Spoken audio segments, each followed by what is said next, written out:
Hi, everyone. I'm Nick Chrysanthopoulos, a fourth year computing and information technology students here at RIT, and this is Exploring Innovation. Today, I have the pleasure of talking to composer, writer, illustrator, and teacher David Chsholm. Professor Chsholm teaches a class here at RIT about comics and how they can represent music and format. He also is the director of the jazz ensembles at RIT. Welcome, Professor Chsholm. Hey, I'm actually just the director of one of the ensembles. So there's like a bunch of there's like five different jazz ensembles, and so I think someone else actually has the title of director of jazz ensembles. I'm like Wow. just underneath them in terms of that. So, but I'm still happy to do it. I just want to make sure that I'm not like taking credit for anyone else's stuff. So I got that off the RIT website, so maybe they're lying to me, but so you teach a class where we talk a lot about the format of comics and how we can represent music, whether it be time signatures, timbre, pitch, through the format. And so I believe we talked about this in class. I wanted to ask you about the way we time music with the comics, because we talked about how it's a finite thing with music. It's only a certain amount of time, whereas comics are infinite. You could stay on a panel for how long ever. So I was wondering, in terms of like innovation with like web comics and audio being embedded into the page, how do you think that itself can like change the format or like the genre of yeah, it? I think that if you look on Webtoons, which is like a format for web comics right now, it's a website. Webtoons is its own thing. So I don't just mean like web comics in general, but like specifically Webtoons has the option for creators to upload music tracks along with their comics to play at certain times as people scroll through the comic. So when they get to like this dramatic panel, the big dramatic music starts up. I think the potential for innovation here is great. You know, because obviously, like you said, when we read usually when we sit and read a comic, the timing is very pliable, very flexible. Whereas when we sit down to listen to a piece of music, we're at the kind of like mercy of the length of the track or of the person performing it. And so we're not in control of time at that point. As far as like technology as a potential solution, I think there's a lot of potential there. I am still sort of like exploring around trying to find examples that really fully take advantage of that technological potential.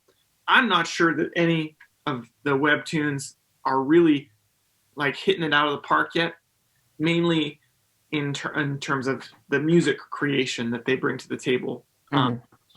And the funny thing about this is like in our class that you're taking, my class right now called Comics and Music, we really talk a lot about creating like symbolic versions of songs in the comics format. So basically, like you take a section of a song or a whole song and you freeze it in time in a comic. So it early in the semester we do talk a lot about sync and synchronization, as if it was a real multimedia experience that you push play on the music and you read the comic and you sync the two up. And that is an exciting possibility that Webtoons definitely makes possible. But I think it's maybe a little bit more formally fruitful to think of it more like creating a symbolic version of a piece of music in a comic format. And using the fun thing about comics is it's filled with all these really abstract, obviously formal tools like panel borders and the spaces between panels and word balloons and onomatopoeia and even like the weird shapes of panels and really the flexible shape of panels, and how you arrange panels on a page and how that creates a kind of flow or a rhythmic flow or some kind of flow. And so when we think about comics with all these abstractions, and then we think about music, and music is just as full, if not more full, of like really salient abstractions, these abstractions that you can't that are really hard to would be really hard to describe to someone who is like doesn't have the ability to hear, right? Someone who's like hard of hearing. And so it's this really, when you take these two very abstract ideas and overlay them, you can kind of like create a symbolic representation of one in the other. And what I always tell students is, you know, you've heard this, Nick, is that like it's the process that counts. It's the journey that counts. It's the kind of like self-discovery that happens as you kind of explore this sort of ridiculous kind of combination of media types that then like will always yield results that are like at the very least interesting and stuff that you wouldn't have thought of initially. And it forces you to take a closer look at these forms that maybe we think we're familiar with, but we haven't really examined deeply. But yeah, so to kind of bring it back, this whole spiel back to your question, like when we think about how technology could affect this, in essence, and we'll talk about this next week for class, in essence, like technology is going to like make it the whole conversation pointless, because it makes it so that sync is just really easy to do, and the limitations you have are like on the duration of the music and how much you expect to sync with it, right? Because on webtoons, the music cues kind of have to be short and cyclical, so they have to repeat on themselves really easily. Does have to loop, they have to be short, and so that's sort of pretty limiting. Not pretty limiting, that's like very limiting, right? But again, like it's a super exciting possibility, and it's one that I plan on exploring at some point in my professional, you know, life. I don't know when, but at some point I'm going to do this. I'd have to look out for that. Yeah, like you said, a lot of the questions I'm going to ask you about is just like technology involving music and how it's kind of at the beginning stage of it. Like you said, like with the webtoons, it's there, but it's not quite reached the point of where we're really finding something like super special. Like you said, it's like limiting and all that. Or at least, like you mentioned, we've looked into like not. I mean, it's not like I haven't read everything on webtoons, so maybe there's someone out there who's making something completely incredible and boundary breaking, and of course they're like probably pretty underground, you know, as these things kind of can sometimes be. So anyway, sorry to interrupt you. Absolutely, no, that's fine. Like you're saying about taking the class, it makes me look really into like a lot of the formal aspects of the music. You know, I wouldn't really look at David Bowie's Space Oddity the same way when having to like make it out as a comic for a midterm. I really, as a song, I really appreciate. Is really nice being able to just really like get a deep dive into it, especially being someone who is like a self-taught musician. I think being self-taught, it can give you a unique angle to it, and there's a lot of stuff in today's like age of information where we can just go on YouTube and find videos that are like learn music theory in 30 seconds. Or for example, there's like Rocksmith or Musician, which try to create the learning experience more based around like the visuals and like difficulty settings and like achievements to make it feel like more like a game. And so I wanted to ask you, since I believe you mentioned you taught music. How do you think that this approach necessarily works? And is there any other way than like the tried and true method of just sitting down and practicing?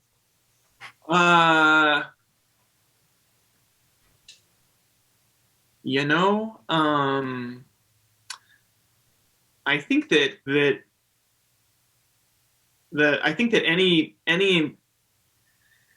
I think a lot of different methods will work for teaching anyone any discipline, right? There are like a lot of ways to like get inside of a concept.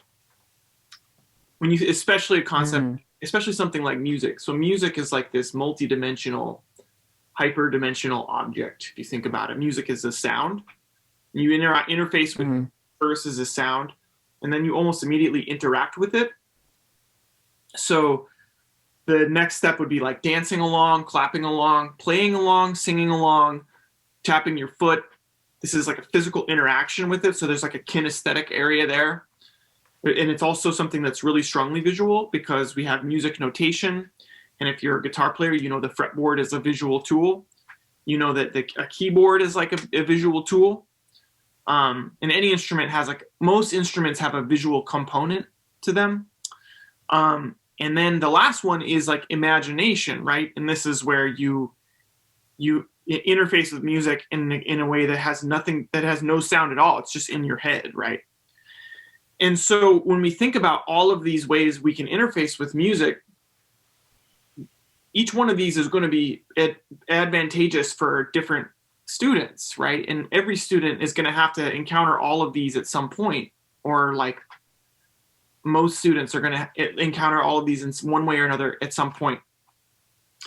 And so the tried and true method, no method is perfect, no method is complete, right? So the tried and true method maybe spends a little more time worried about like the visual aspect of music notation than it concerns itself with, like, say, the physical aspect of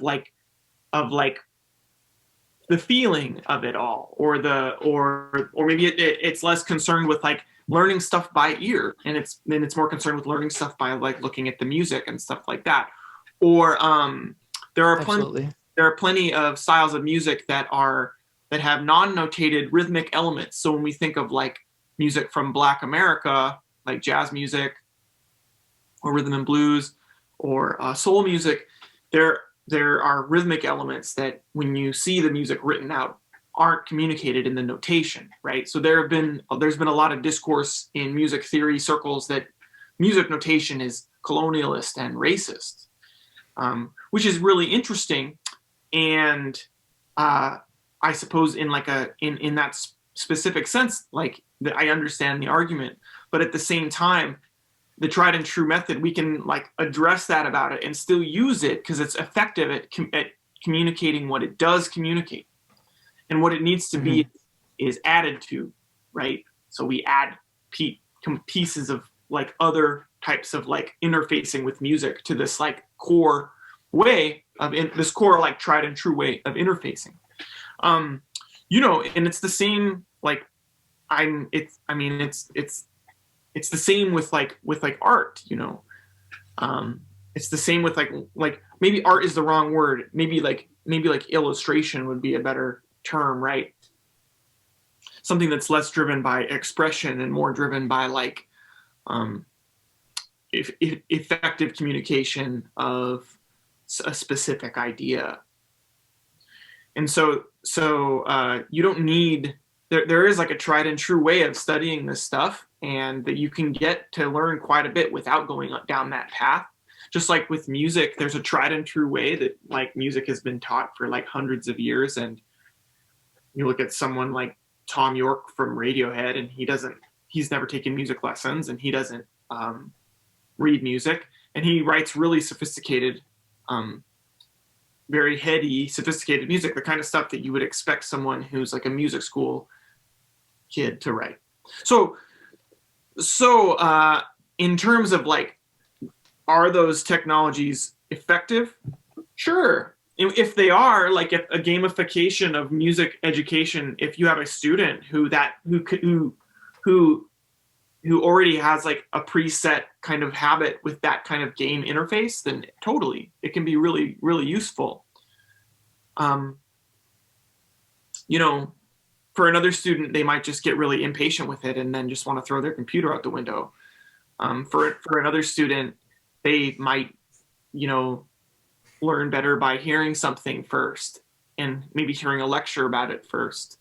And then that aspect can come into play later. So it's just like the point I'm making, I suppose, to make, like, it's too late to make a long story short. It's already way too long, but is that like our job as educators of music or art or any discipline is not to get dogmatic about the paths in.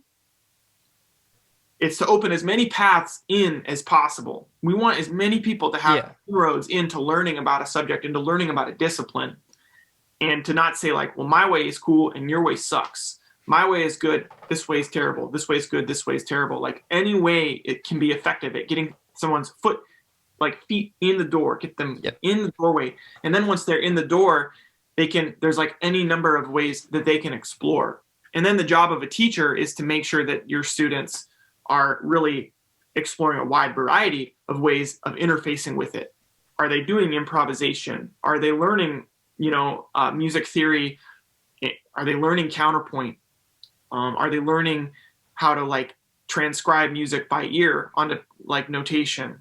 Like there's a lot of different ways around this. So like, like the answer is totally, those things can totally be effective if a student communicates on those terms. Yeah, I completely agree with what you're saying about just getting the ball rolling. I mean, for me as a kid, I feel like the main thing that got my foot in the door for music was like Guitar Hero, which is kind of silly, but it really like kind of gets you, like you said, about just starting to like clap along with the music. It really just gets you to feel like a sense of rhythm for that. Like just like appreciate music, and then that gets you to like just sit down at a piano and you like learn a few chords, and then you'll figure out, oh well, these chords go together and that's a scale, and it just, again, like you said, it gets the ball rolling, and then you start learning about it. It all comes together. That's kind of why I appreciate stuff like Rocksmith and Musician, just to like start the appreciation for it, and then like get it more of a deep dive into it. It's kind of switching, maybe a sharp left turn here, but there has been a trend of AI recreating music in genres like Europop and replicating artists like Kurt Cobain. And while the technology isn't perfect, you could still tell it's fake. You'll hear like the Kurt Cobain just like speaking gibberish. How do you feel when it gets to a certain point, the possible challenges and how it might like challenge the idea of like originality or like creativity, like if we're just relying on an algorithm to make music? Well, Nick, as someone, this might sound hilarious, as someone who like makes his like living and has dedicated his life entirely to like be in the world, in like various worlds of creative arts, but like everything involves creativity and everything is an algorithm as well. Right? So like Kurt Cobain sat down to write music, like his path through building a chord progression is algorithmic.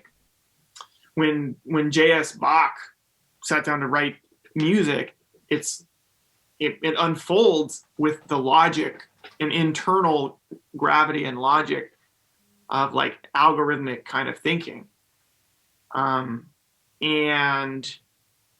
when we look at like the history of music, like every single artist works this way, whether music or anything. And so like, I think the concept of originality, like this is maybe, I've never really thought about this, so I'm kind of riffing here. So like if anyone wants to argue with me and disagree, that's totally fine. I'm trying not to sound like a super like authoritative and everything, but to me, like the idea of originality is such BS, man. If you were to hear music that was totally original, that had no tendrils that attached it to like music that came before, you would never, there's literally no way that you would listen to that and like it. And the funny thing about that is that the fact that music has to dodge so many other things on its path to being made, that like it's like if you imagine the negative space that's left between all of the other musics that have ever existed, that's the shape of this piece of music, right? The shape is already decided by everything that came before it anyway. So like even a totally original idea has to exist in the shape that already exists in the negative space between the ideas that already exist, right? I know that's maybe a really wacky, trippy way to think about it, but like but yeah, so like it's sort of like with Charlie Parker, the saxophonist, right?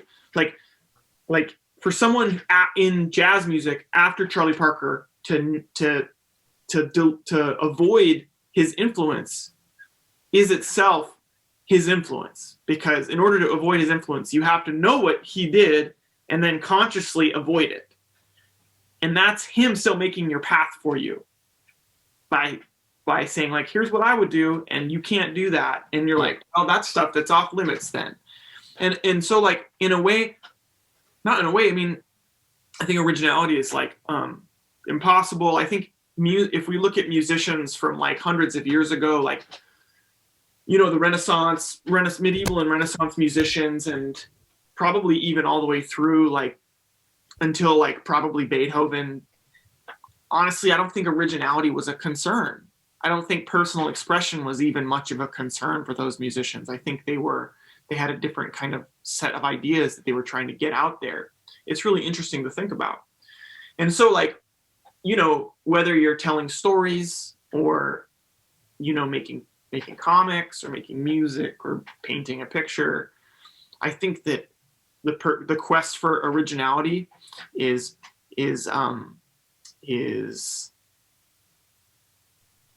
impossible, and you'll just drive yourself bananas trying to like find an original idea, when really you just have to find yourself. That's what it's about. You find yourself, and that's how you find a path to like, you know, and yourself could be like, I'm really interested by this historical figure, you know, and so I'm going to research everything I can about that historical figure. And you just follow a feeling, and you say, okay, something like that might not seem like an original. You can find yourself through that, but you know, like it's just like you kind of like have to just follow your interests and your loves and stuff like that. So anyway.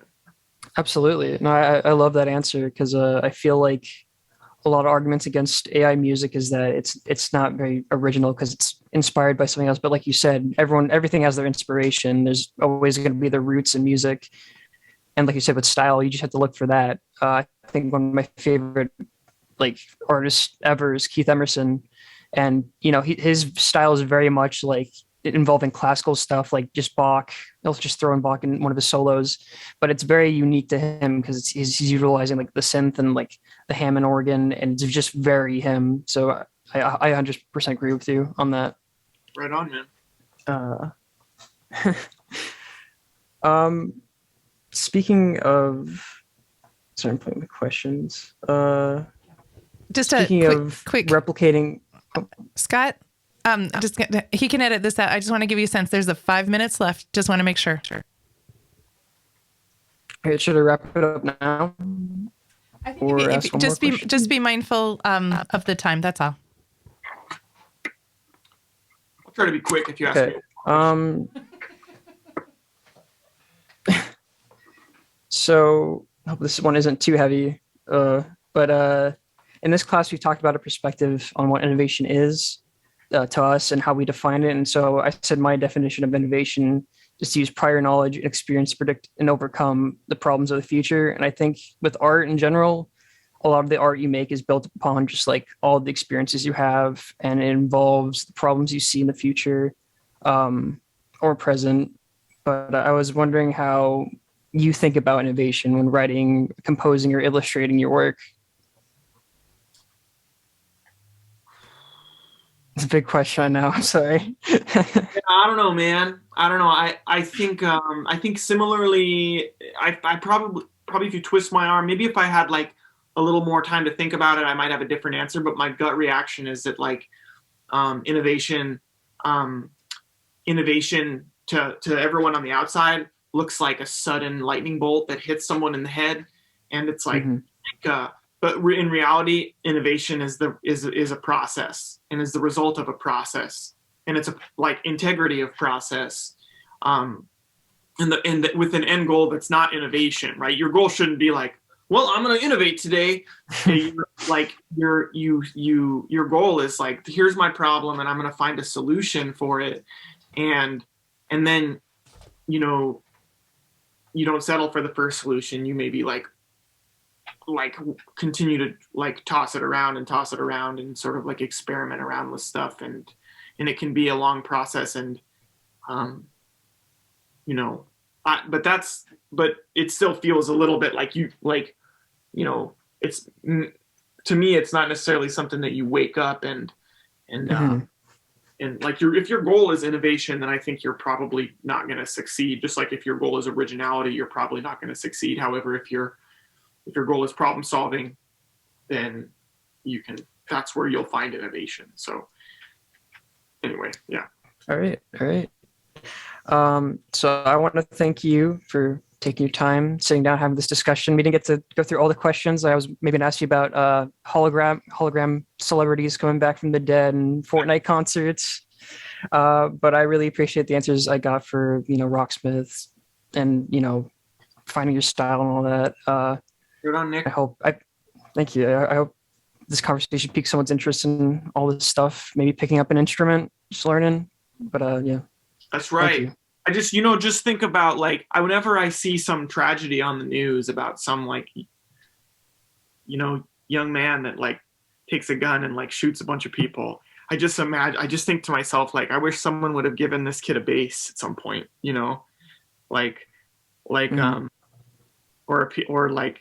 or like a guitar or something. So I know it's maybe a little trite and oversimplification, but it just makes me feel like so sad that the problem-solving apparati in that person's life were so dull that was the problem. That was the solution to the problems. Anyway.